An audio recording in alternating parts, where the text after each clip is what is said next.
Good morning, Ariana.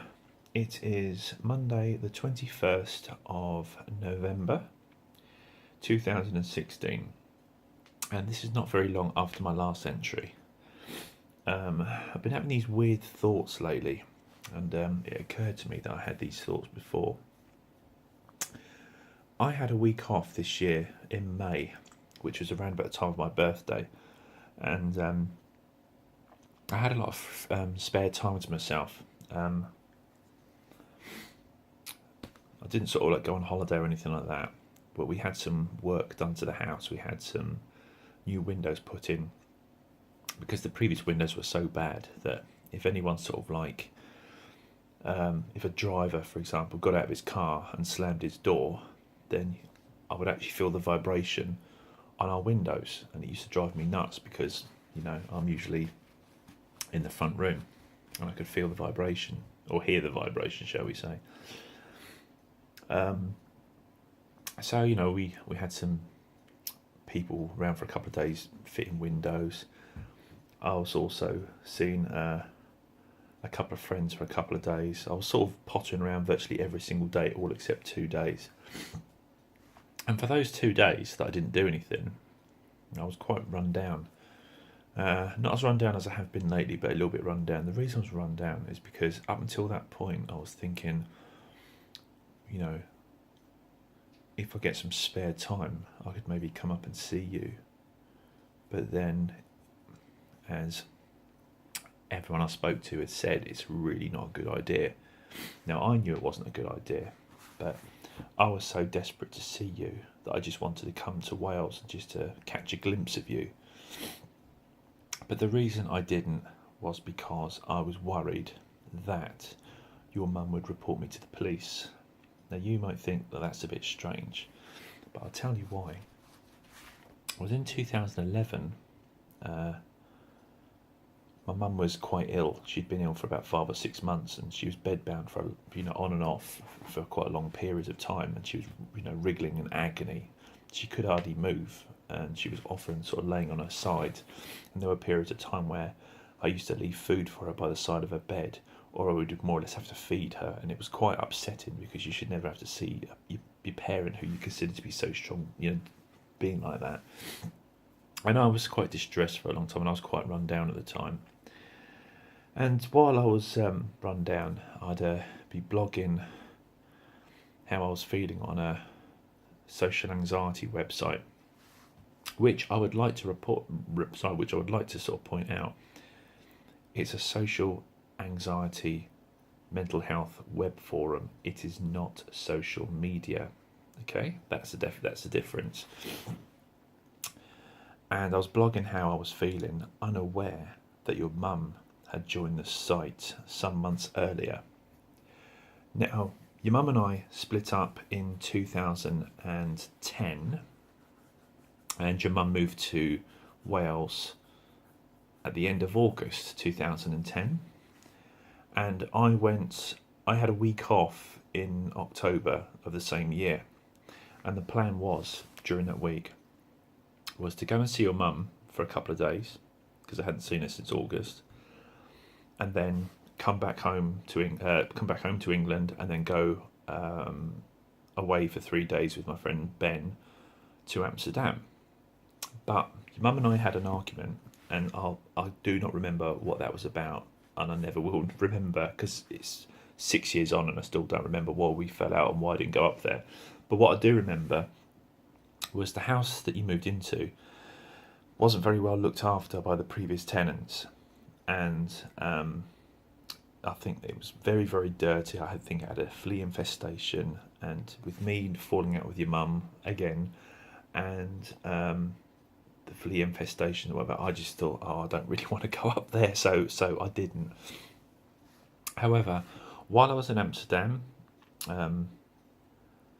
your mum joined that website for no other reason than to spy on me. Now, I think your mum had previously claimed that, it's a bit weird. She sort of claimed that she sort of joined it for some bizarre reason because of you, because I'd obviously been posting things which is a bit hard to believe. But the issue was she joined the website about 3 months before you were born, and a full month before my mum got ill. You see, my mum became ill in November 2010, and it carried on until around about March/April of 2011, and you were born in January, as you know. So, yeah, it's rather, I cannot think of any other reason why your mum joined that site other than to spy on me, because we weren't together, we weren't living together, we weren't living in the same country, you weren't even born, and she joined that website during the same week that I had off, and while I was in Amsterdam. So it would have been, about a couple of days or so, a few days after I would have left Wales had I have gone there. And I don't know, but I got a bit paranoid because I kind of felt that she'd, I got the impression that something wasn't quite right, and I don't know why. But I went onto my private area on that website, and it showed the last 10 people that viewed my profile. One of which was somebody calling themselves Blue Eyes, and your mum has blue eyes. Nothing special about that, although I did kind of think, well, your mum's got blue eyes. But also what I thought was quite weird was it said, not only did it say when this person joined the website, but it also said that the person had never posted on the website. So this person had created himself an account, looked at my personal profile, and looked in my personal area, looked at all my personal stuff, and never posted anything about themselves, not one solitary post. And that got me thinking. I worked out when they joined, the fact they had blue eyes, the fact they hadn't posted, and I knew it was your mother. To cut us long story short, I then sent her a message, and mysteriously her profile disappeared. So in other words, she knew that she'd been rumbled. But I can't remember the exact time issues here. But what later happened was your mum decided to report me to the police. And what actually happened here was I was supposed to be coming up to see you sometime in 2011. And your mum and I had some sort of agreement whereby, if I wanted to come and see you, she would put me up. And I was quite happy about that, because, it cost quite a lot of money to go to Wales, let alone find a place to sort of stay overnight. But she was being very, very weird, and I didn't know why. And this was actually before I knew that she'd spotted me on this website. She was being very weird, very awkward, saying that it's inappropriate for me to stay at your house. And I wanted clarification. What do you mean it's inappropriate? No, I can understand if she was in a relationship with someone. I don't have a problem with that, because as far as I'm concerned, your mum and I have separate lives. But she kept on saying it's inappropriate for me to stay at, your house. And I didn't like the word inappropriate. I thought, well, what would you mean by that? And she would never answer me. Now, with this bad feeling that was in the air, I made the decision not to come and see you, because I just didn't like to be turning up with this bad feeling around. So I thought, okay, right, I won't come up then.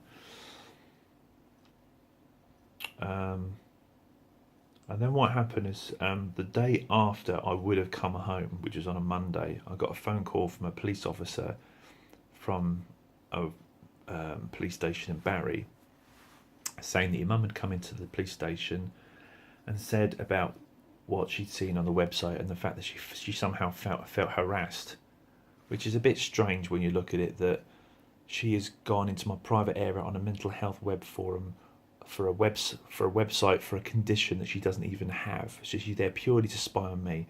So when the police officer sort of spoke to me about stuff, I didn't deny it. I mean, as far as I'm concerned, the stuff that I'd written was on there, so I wasn't going to deny it. But I did say that I was going to stand by everything I'd said. It was my personal views, and as far as I'm concerned, she does not have a social anxiety disorder. She's got no business being on there. Anyway, he then sort of signed off saying, it sounds to me like you don't really care about your child. If I were you, I'd sever all ties. I got really wound up by that, and to cut a long story short, I then reported him. I said that what he said was totally inappropriate. It lacked any sense of impartiality, and even whether he's right or he's wrong, he should not be saying things to me, because it shows that he basically decided what side he's on, and he shouldn't actually have sides. He should be impartial. So I was later issued with an apology by his superior officer. Sometime later, this was then followed up by a sort of a strongly worded solicitor's letter, and I was really wound up by this, because I'm thinking to myself, I've got issues at home with my mum being really, really ill, and I'm getting all this stuff about being reported to the police, solicitors' letters and stuff like that, and I thought, I'm having enough of this. So in the end, I sent the solicitor a letter basically saying exactly what had been going on, and I left it at that, and I didn't hear from your mum for several months. And getting back to my original point, of this year, 2016 in May, I wanted to just come and see you, just a glimpse at you, but I was worried, and a lot of other people were more worried than I was, that your mum might engineer a situation to her advantage whereby she would accuse me, or she would contact the police to say that she believes I'm trying to kidnap you, and I was worried that I'd end up being chucked in the cells overnight or something. Now, from my point of view, I was worried that if I was detained in Wales for any length of time, I would be in trouble at work for not turning up for a shift because I was detained in Wales or whatever. I was also concerned that when you sort of like look at things like he's been reported to the police, he's had a solicitor on him, he's been reported to the police again for suspected kidnap. I couldn't have all these things going on, because it would end up sounding actually a lot worse than it actually is. I mean, if you think about things individually, a guy's been denied his right to see his child, so he goes up to see that, and he might get reported to the police. Or the other situation was that I'd been reported to the police over things that had been seen on a website, and I'd been accused of harassing her, but I wasn't harassing her. As far as I was concerned, she was stalking me. It was a social anxiety mental health forum. What reason has she got to go on there? She doesn't have social anxiety disorder. I do. And then, of course, there's the follow-up thing with the solicitor, and I don't need all this stuff sort of casting some sort of grey area over my reputation. So I just decided not to do it. But now I'm having those thoughts again, and it's unlikely I'll act on them, but thoughts are still there that it's getting up for Christmas.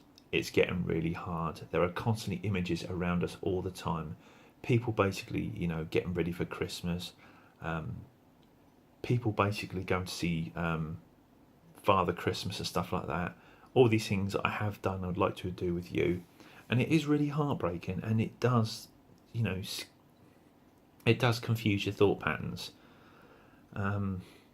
But I'm having these thoughts about coming up and see you again, but I just know that I can't do it, because I don't know what I'm walking into.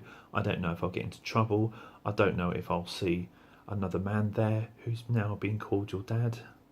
And I find that really difficult. I mean, there's not really much more else to say, really. I just felt the need to record this little blog. I still have no idea what I'm doing with all this, to be honest. The plan is to put it on YouTube, but I'd like it to be put in some kind of order where you can sort of view it according to date, etc. Or posting, I don't know. But yeah, there may be another update before Christmas. I've just also recently been informed that while I was, chatting to a friend online, I was telling her about how run down I am. Mum's quite poorly.